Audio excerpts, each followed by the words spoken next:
The Blue Fairy Book by Andrew Lang. Felicia and the Pot of Pinks. Once upon a time, there was a poor laborer who, feeling that he had not much longer to live, wished to divide his possessions between his son and daughter, whom he loved dearly. So he called them to him and said, "Your mother brought me as her dowry 2 stools and a straw bed. I have, besides, a hen, a pot of pinks, and a silver ring, which were given me by a noble lady who once lodged in my poor cottage. When she went away, she said to me, 'Be careful of my gifts, good man. See that you do not lose the ring or forget to water the pinks. As for your daughter, I promise you that she shall be more beautiful than anyone you ever saw in your life. Call her Felicia, and when she grows up, give her the ring and the pot of pinks to console her for her poverty.' Take them both then, my dear child," he added, "and your brother shall have everything else." The 2 children seemed quite contented, and when their father died, they wept for him, and divided his possessions as he had told them. Felicia believed that her brother loved her, but when she sat down upon one of the stools, he said angrily, "Keep your pot of pinks and your ring, but let my things alone. I like order in my house." Felicia, who was very gentle, said nothing, but stood up, crying quietly, while Bruno, for that was her brother's name, sat comfortably by the fire. Presently, when supper time came, Bruno had a delicious egg, and he threw the shell to Felicia, saying, "There, that is all I can give you. If you don't like it, go out and catch frogs. There are plenty of them in the marsh close by." Felicia did not answer, but she cried more bitterly than ever, and went away to her own little room. She found it filled with the sweet scent of the pinks, and going up to them, she said sadly, "Beautiful pinks, you are so sweet and so pretty. You are the only comfort I have left. Be very sure that I will take care of you, and water you well, and never allow any cruel hand to tear you from your stems." As she leaned over them, she noticed that they were very dry. So taking her pitcher, she ran off in the clear moonlight to the fountain, which was at some distance. When she reached it, she sat down upon the brink to rest. But she had hardly done so when she saw a stately lady coming toward her, surrounded by numbers of attendants. 6 maids of honor carried her train, and she leaned upon the arm of another. When they came near the fountain, a canopy was spread for her, under which was placed a sofa of cloth of gold, and presently a dainty supper was served, upon a table covered with dishes of gold and crystal, while the wind in the trees and the falling water of the fountain murmured the softest music. Felicia was hidden in the shade, too much astonished by all she saw to venture to move. But in a few moments the queen said, "I fancy I see a shepherdess near that tree. Bid her come hither." So Felicia came forward, and saluted the queen timidly, but with so much grace that all were surprised. "What are you doing here, my pretty child?" asked the queen. "Are you not afraid of robbers?" "Ah, madam," said Felicia, "a poor shepherdess who has nothing to lose does not fear robbers." "You are not very rich, then?" said the queen, smiling. "I am so poor," answered Felicia, "that a pot of pinks and a silver ring are my only possessions in the world." "But you have a heart," said the queen. "What should you say if anybody wanted to steal that?" "I do not know what it is like to lose one's heart, madam," she replied, "but I have always heard that without a heart one cannot live, and if it is broken, one must die. And in spite of my poverty, I should be sorry not to live." "You are quite right to take care of your heart, pretty one," said the queen. "But tell me, have you supped?" "No, madam," answered Felicia. "My brother ate all the supper there was." Then the queen ordered that a place should be made for her at the table, and herself loaded Felicia's plate with good things. But she was too much astonished to be hungry. "I want to know what you were doing at the fountain so late," said the queen presently. "I came to fetch a pitcher of water for my pinks, madam," she answered, stooping to pick up the pitcher which stood beside her. But when she showed it to the queen, she was amazed to see that it had turned to gold, all sparkling with great diamonds, and the water of which it was full was more fragrant than the sweetest roses. She was afraid to take it, until the queen said, "It is yours, Felicia. Go and water your pinks with it, and let it remind you that the Queen of the Woods is your friend." The shepherdess threw herself at the queen's feet, and thanked her humbly for her gracious words. "Oh, madam," she cried, "if I might beg you to stay here a moment, I would run and fetch my pot of pinks for you. They could not fall into better hands." "Go, Felicia," said the queen, stroking her cheek softly. "I will wait here until you come back." So Felicia took up her pitcher and ran to her little room. But while she had been away, Bruno had gone in and taken the pot of pinks, leaving a great cabbage in its place. When she saw the unlucky cabbage, Felicia was much distressed and did not know what to do. But at last she ran back to the fountain, and kneeling before the queen, said, "Madam, Bruno has stolen my pot of pinks, so I have nothing but my silver ring, but I beg you to accept it as a proof of my gratitude." "But if I take your ring, my pretty shepherdess," said the queen, "you will have nothing left, and what will you do then?" "Oh, madam," she answered simply, "if I have your friendship, I shall do very well." So the queen took the ring, and put it on her finger, and mounted her chariot, which was made of coral studded with emeralds, and drawn by 6 milk-white horses, and Felicia looked after her until the winding of the forest path hid her from her sight. And then she went back to the cottage, thinking over all the wonderful things that had happened. The first thing she did when she reached her room was to throw the cabbage out of the window. But she was very much surprised to hear an odd little voice cry out, "Oh, I'm half killed," and could not think where it came from, because cabbages do not generally speak. As soon as it was light, Felicia, who was very unhappy about her pot of pinks, went out to look for it, and the first thing she found was the unfortunate cabbage. She gave it a push with her foot, saying, "What are you doing here? And how dared you put yourself in the place of my pot of pinks?" "If I hadn't been carried," replied the cabbage, "you may be very sure that I shouldn't have thought of going there." It made her shiver with fright to hear the cabbage talk. But he went on, "If you will be good enough to plant me by my comrades again, I can tell you where your pinks are at this moment, hidden in Bruno's bed." Felicia was in despair when she heard this, not knowing how she was to get them back. But she replanted the cabbage very kindly in his old place, and as she finished doing it, she saw Bruno's hen, and said, catching hold of it, "Come here, horrid little creature. You shall suffer for all the unkind things my brother has done to me." "Ah, shepherdess," said the hen, "don't kill me. I am rather a gossip, and I can tell you some surprising things that you will like to hear. Don't imagine that you are the daughter of the poor laborer who brought you up. Your mother was a queen who had 6 girls already, and the king threatened that unless she had a son who could inherit his kingdom, she should have her head cut off. So when the queen had another little daughter, she was quite frightened, and agreed with her sister, who was a fairy, to exchange her for the fairy's little son.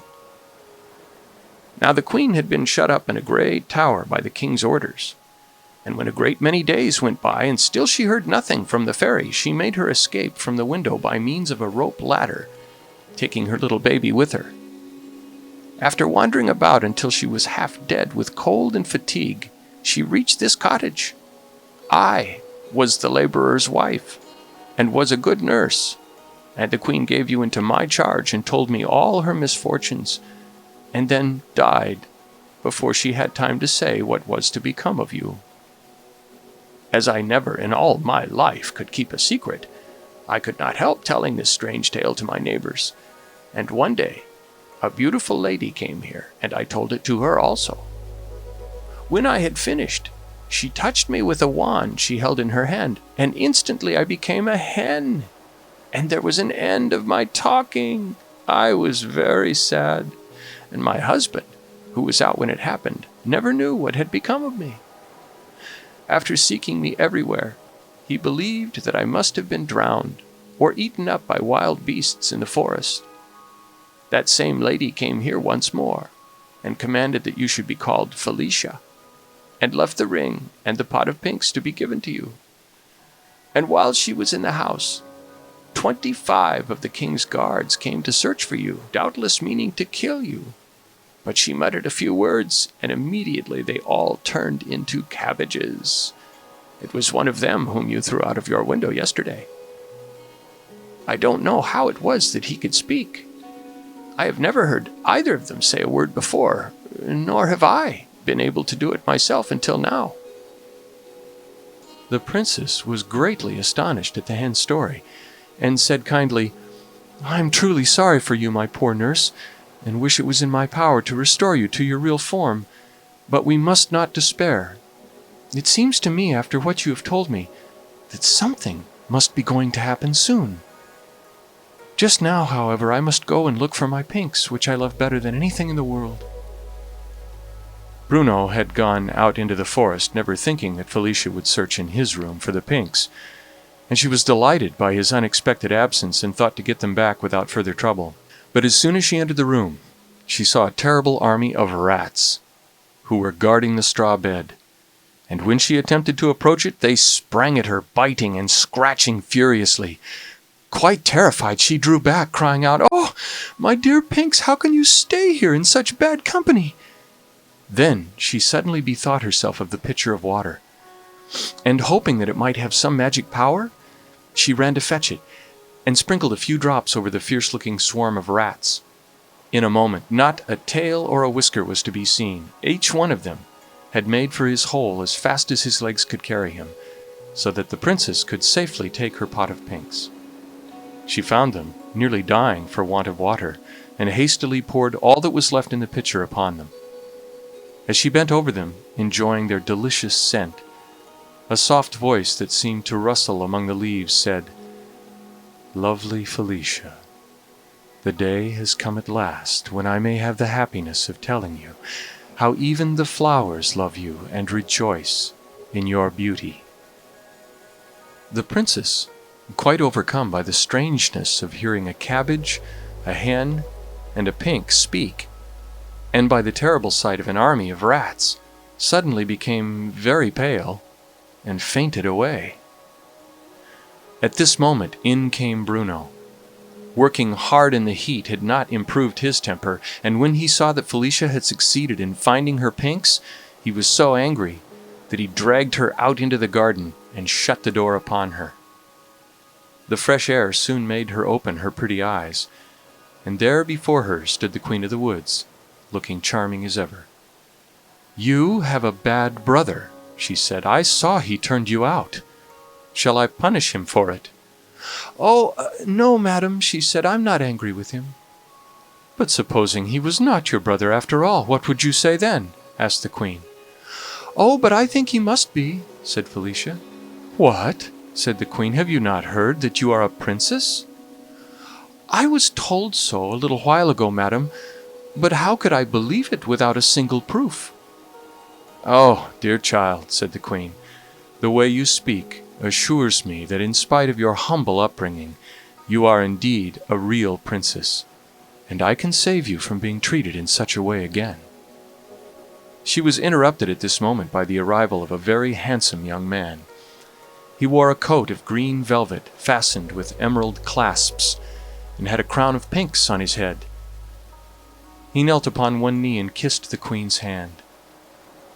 "Ah," she cried, "my pink, my dear son, what a happiness to see you restored to your natural shape by Felicia's aid." And she embraced him joyfully. Then, turning to Felicia, she said, "Charming princess, I know all the hen told you, but you cannot have heard that the zephyrs, to whom was entrusted the task of carrying my son to the tower where the Queen, your mother, so anxiously waited for him, left him instead in a garden of flowers, while they flew off to tell your mother, whereupon a fairy, with whom I had quarrelled, changed him into a pink, and I could do nothing to prevent it." Well, you can imagine how angry I was, and how I tried to find some means of undoing the mischief she had done, but there was no help for it.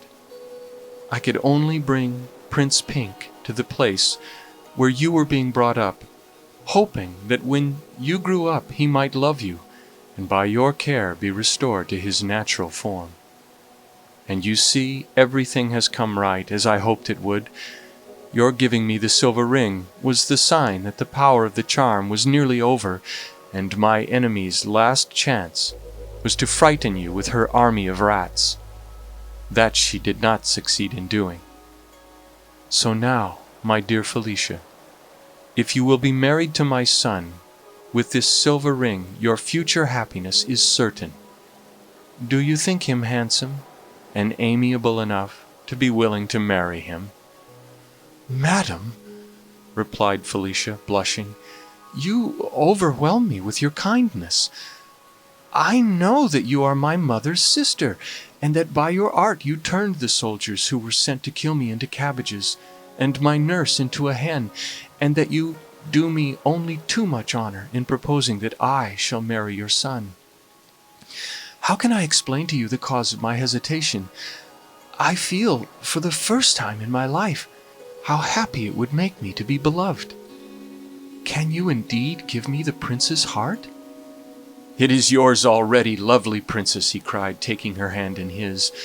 "But for the horrible enchantment which kept me silent, I should have told you long ago how dearly I love you." This made the princess very happy, and the queen, who could not bear to see her dressed like a poor shepherdess, touched her with her wand, saying, "I wish you to be attired as befits your rank and beauty." And immediately the princess's cotton dress became a magnificent robe of silver brocade embroidered with carbuncles, and her soft dark hair was encircled by a crown of diamonds, from which floated a clear white veil. With her bright eyes, and the charming color in her cheeks, she was altogether such a dazzling sight that the prince could hardly bear it. "How pretty you are, Felicia!" he cried. "Don't keep me in suspense. I entreat you, say that you will marry me." "Ah," said the queen, smiling, "I think she will not refuse now." Just then Bruno, who was going back to his work, came out of the cottage, and thought he must be dreaming when he saw Felicia.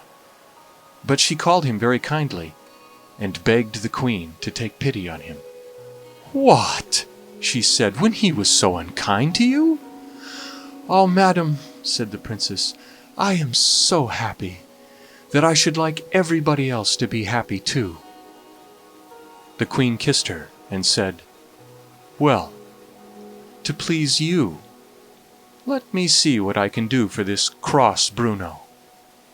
And with a wave of her wand she turned the poor little cottage into a splendid palace full of treasures. Only the 2 stools and the straw bed remained just as they were, to remind him of his former poverty. Then the queen touched Bruno himself, and made him gentle and polite and grateful, and he thanked her and the princess 1,000 times. Lastly, the queen restored the hen and the cabbages to their natural forms, and left them all very contented. The prince and princess were married as soon as possible, with great splendor, and lived happily ever after. End of Felicia and the Pot of Pinks.